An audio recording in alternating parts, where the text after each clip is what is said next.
გამარჯობა, მოგესალმებით. ამ ვიდეოში ვისაუბრებ Spider-Man-ის მეოთხე ნაწილის ტრეილერზე, რომელიც ახლახანს არის გამოსული და ვნახოთ რა ხდება ამ ფილმში საერთოდ. მანამდე არ დაგავიწყოთ, რომ გამოიწეროთ არხი და ლაიქოთ ვიდეო და დატოვოთ კომენტარი. კაი, მოდი თავიდან მივყვეთ. პირველივე კადრი არის, სადაც პიტერი ზის ამოტრიალებული ზემოთ სადღაც შენობაზე და ტელეფონში უყურებს რაღაცას. პირველი რაც ამ კადრზე გამახსენდა იყო მაილს მორალესის ანიმაცია რო არის Spider-Verse. იქიდან ერთ-ერთი სცენა, სადაც მაილსი და გვენი ამოტრიალებული ხედან ერთ-ერთ შენობაზე და ლამაზი ხედი არის, ასე ვთქვათ, აიცა რო ქვემოთ არის და ქალაქი ზემოთ და თან ახლა Spider-Verse ანიმაციასაც რო შევეხოთ, ანუ გადასვლა იყო ძალიან კარგად გაკეთებულია თანდათან რო ტრიალდება ქალაქი. და ეხა ტრეილერშიც მსგავსი რაღაც გამახსენდა და მე მგონი მოეწონა. შესაბამისად Spider-Verse იყო ინსპირაცია და ამიტომ გააკეთეს ესეთი. თან ძალიან მომეწონა, ძალიან მაგარი სცენა იყო ჩემი აზრით. თან ტელეფონში უყურებს ნედის და MJ-ის ვიდეოს, როგორი გახარებულები არიან MIT-ში რომ მოხვდნენ.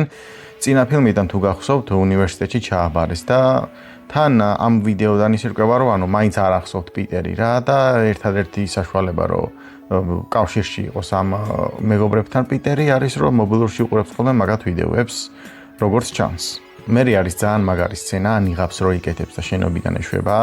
აქ კიდე ყურადღება უნდა გავამახვილოთ იმაზე, რომ ენდრიუს ფილმებიდან არის ინსპირაცია, იმიტომ რომ აი ფორმა რო შრიალებს, სახლში შეკერილი ფორმა რო არის და ასე შემდეგ, ძლიერი ინსპირაცია აქვს აღებული ენდრიუს ფილმებიდან შესაბამისად. კიდე რამდენიმე მომენტი აქვს და აი რო მივავთ მაგ მომენტამდე ვიტყვი კიდე. შემდეგ სცენაში კადრი არის ნიღბის შიგნიდან პიტერის თვალს გვაჩვენებენ, ასე ვთქვათ, რო ჩაისუნთქავს გადმხტომისას და ასე შემდეგ.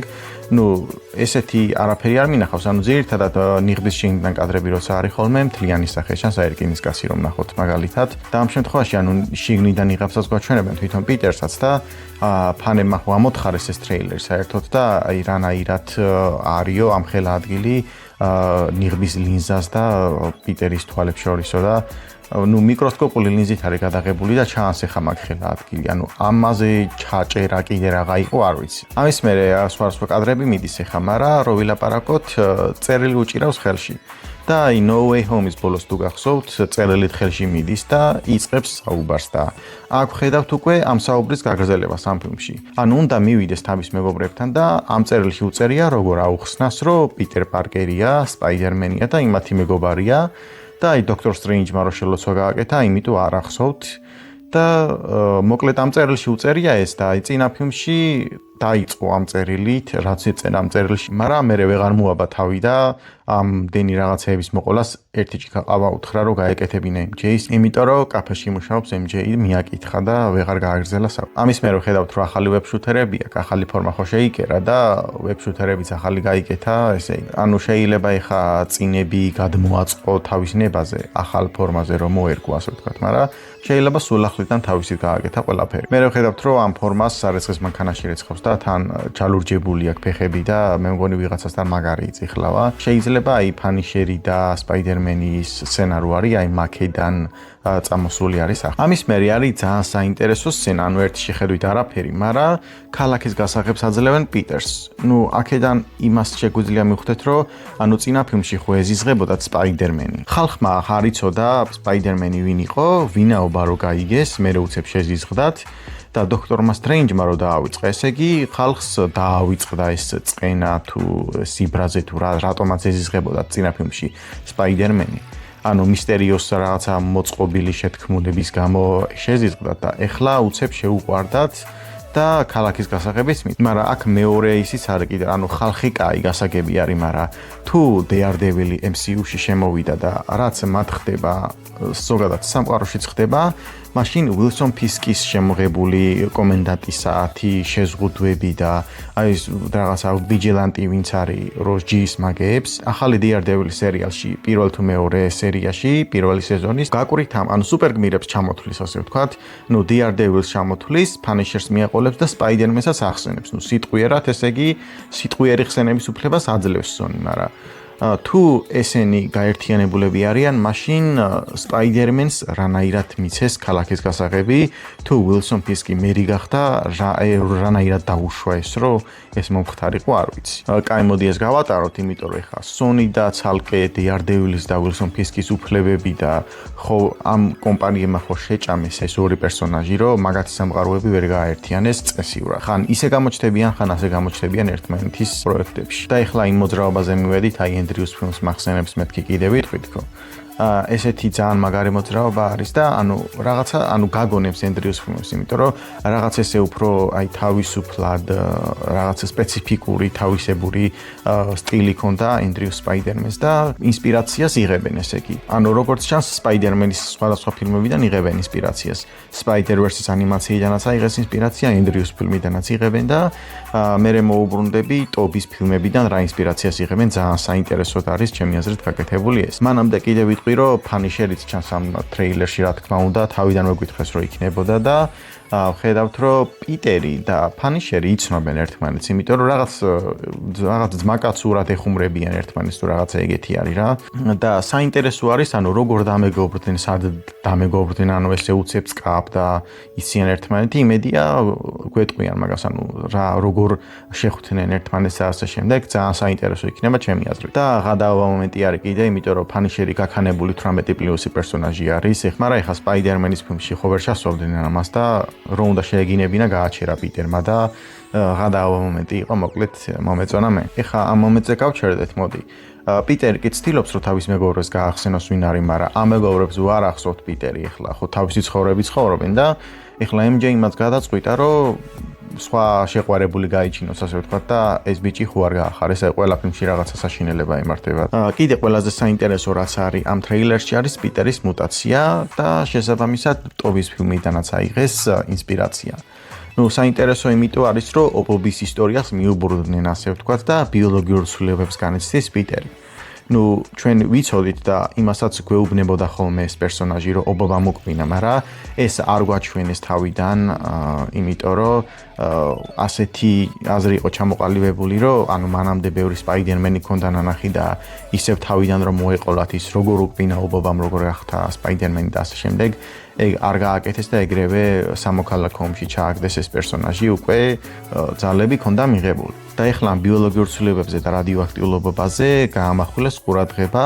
ამ მუტაციის გამო ეღვიძება ქსელებში, ამ ქსელებისგან გაკეთებული არის ჭუპრი და ეღვიძება აქედან და კარგად არ ჩანს ეხლა, მაგრამ ვიცით, რომ ორგანული ქსელის გამოშვების შესაძლებლობა მიეცა, ასე ვთქვათ, ტობის სპაიდის ფილმებიდან ეს ინსპირაცია აიღეს და ძალიან კარგი არის მომეწონა. იმიტომ რომ რაღაცა ამ ბოლო დროს ძალიან ტექნოლოგიებზე იყო დამოკიდებული, ტონი სტარკისგან იმდენი რაღაცეები ქონდა მიღებული და ეხლა რაღაც ბუნებრივი ძალებისკენ რო წაიყვანეს ეს ფილმი, ძალიან კარგი არის ჩემი აზრით.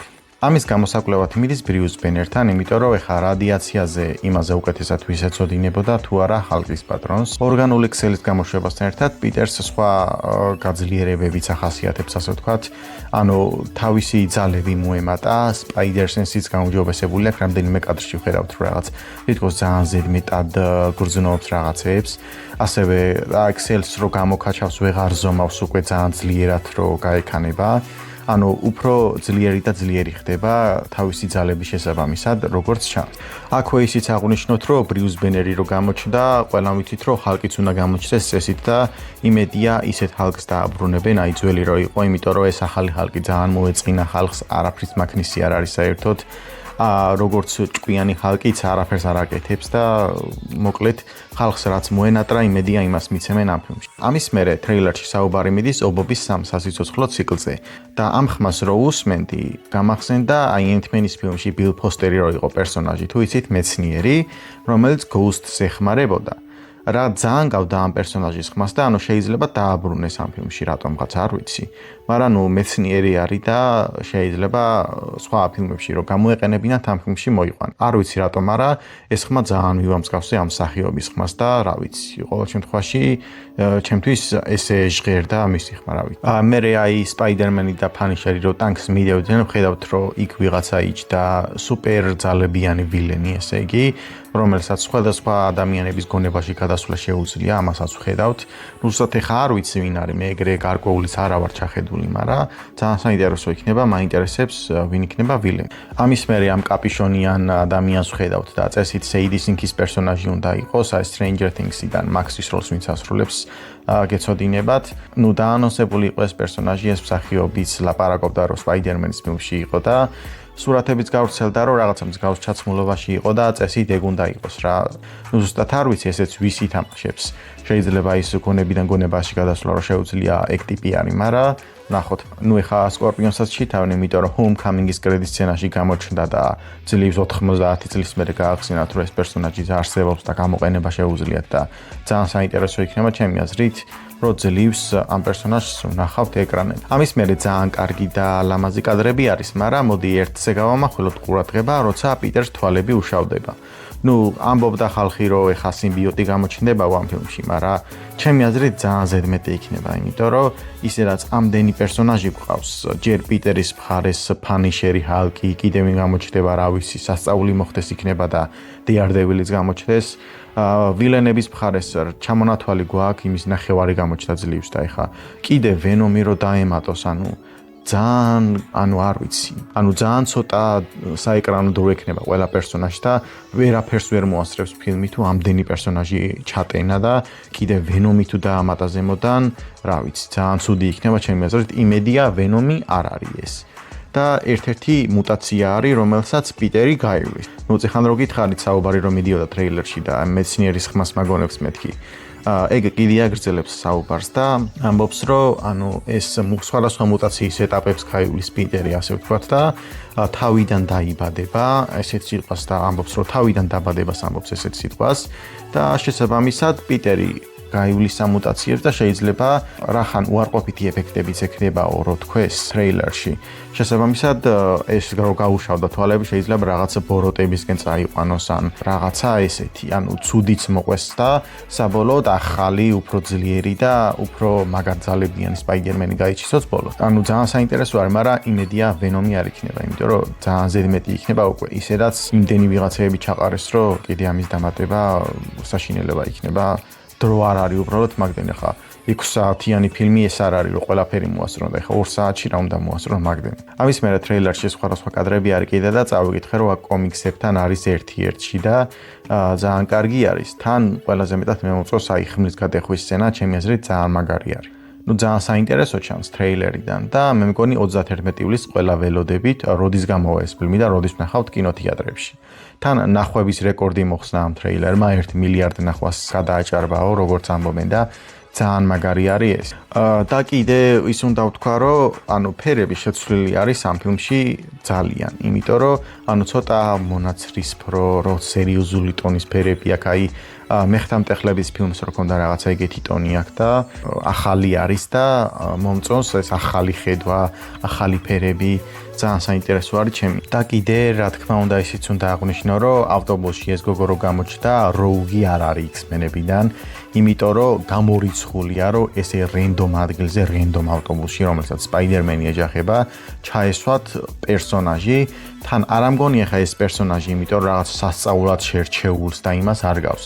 პროსტად მის ფერით მიამსგავს ეს ეგრევე ხალხმა დაიწყო, რომ X-Men-ების მინიშნება და მთელი ამბები არ არსებობს, გამორიცხულია. ეხლა ანიმაციიდან რო შევხედოთ, ძალიან ლამაზი პერსონაჟი უნდა იყოს და ეხლა ამ სურათზე რა ეტყობა ამ გოგოს, რომ რაღაცა X-Men-ების ფილმზე და მომავალ სამყაროსთვის შეარჩიეს და ასე შემდეგ. საიდან მოიტანა ამ ხალხმა, არ მესმის რა. კაი, მოდი მორჩეთ ვიდეოს ახლა. სერიოზული ისტერეგებიან განხილვას მე არ გავაკეთებ, აი როგორც ჩვეულებრივ მომაყურებელმა ისე ვისაუბრე ამ ტრეილერს. თქვენ არ დაგავიწყეთ რომ გამოიწეროთ არხი და ლაიქოთ ვიდეო და დამიწეროთ კომენტარებში თქვენ რას ფიქრობთ, ისეთი რა დაინახეთ ტრეილერში, რაც ძალიან მნიშვნელოვანი შეიძლება იყოს. ნახვამდის.